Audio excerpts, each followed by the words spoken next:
Hello there and welcome back once again to the Hot Lap Classic Remastered. Today we are featuring a Hot Lap Classic legend, the mighty Daihatsu Opti Clubsport 2-wheel drive. Why is this a legend of the Hot Lap Classic, you ask? Look at its face. Look at its sad face. And that'll give you all of the inkling you'll need to know. Fun fact, if you search up on Google the Daihatsu Opti Clubsport, my video is the second image you get, I believe, so truly ruining K-Cars, the Hot Lap Classic, since 2017. And now, 2023, we bring the Opti Clubsport back for its higher resolution return to the track. Admittedly, the one we used originally was 4-wheel drive. This is the 2-wheel drive, which is 50 kilos lighter. So 84 horsepower, front engine, front wheel drive, 588 kilos. 588 kilos. That's all this tiny little car weighs. Will that give it an advantage? Probably not. But regardless, the Opti Clubsport gets 6 laps of the Motorsportsland track to set the best time it possibly can. Our current leader is the Subaru Legacy Touring Sport RS, which set a time of a 30.037. The Daihatsu Opti Clubsport 2-wheel drive, very, very unlikely to beat that. In fact, the Opti Clubsport would do well to get anywhere near our car in last place, which is the Suzuki Wagon-R Aero RS, which set a time of a 32.876. That had, despite being one of the slowest cars we've featured, 190 horsepower. This has 82 horsepower. I know where my money would go, but, you know, I could be wrong. It is the quickest car in this current session, although that's because nothing else has ran in this current session. This is very likely to be one of the slowest cars that we have go around this track. Not the slowest, because believe me, there are cars that produce less power than this does, although this is one of, if I had to guess, one of the least powerful, fully upgradable cars in this game. Most of the other cars that would be lower power than this is simply because, for whatever reason, the game's creators didn't give them access to a NA tune or turbo tuning. This car has turbo tuning and can only muster 84 horsepower.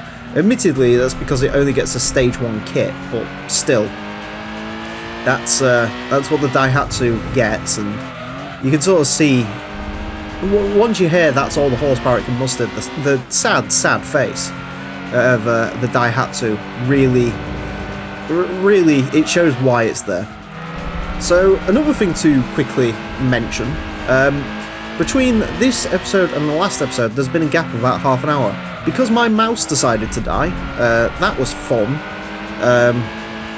Literally, as I finished recording that episode, I added the car's time to the rolling leaderboard, and yeah, my mouse decided seeing a Renault Clio was enough to kill it.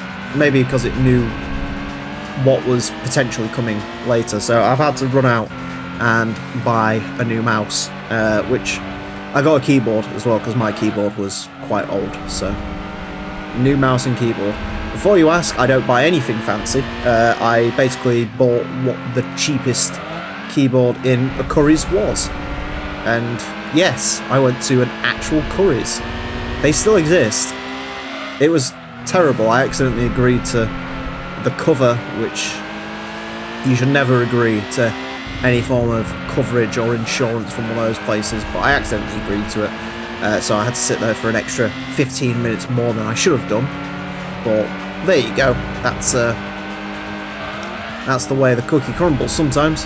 So yes, new mouse and keyboard, but truly it was just because I was so utterly overjoyed to get the Daihatsu Opti Clubsport back on track, and its mighty face. In case you're wondering, by the way, this car in real life, I think most of them have a front bumper, which makes the front fascia of it a little bit less horrific, but not by much.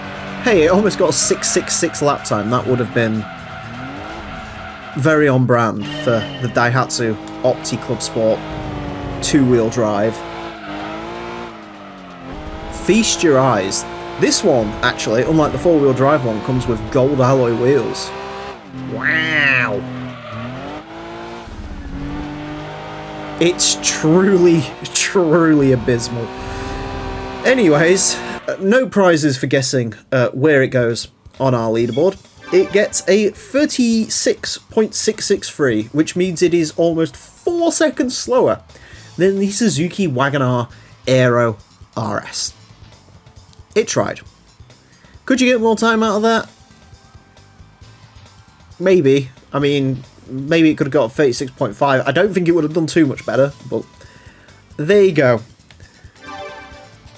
But really though, while, you know, it has been tedious to drive the car around the track, we have borne witness to perhaps the most tragic looking car in all of Gran Turismo history. The Daihatsu Opti Clubsport. And we've got another one to look at later on as well, the 4-wheel drive version. Whoa. But anyways, that's it for this episode. Thank you all very much for watching. Join us next time when we'll be driving something completely different. Until then, farewell.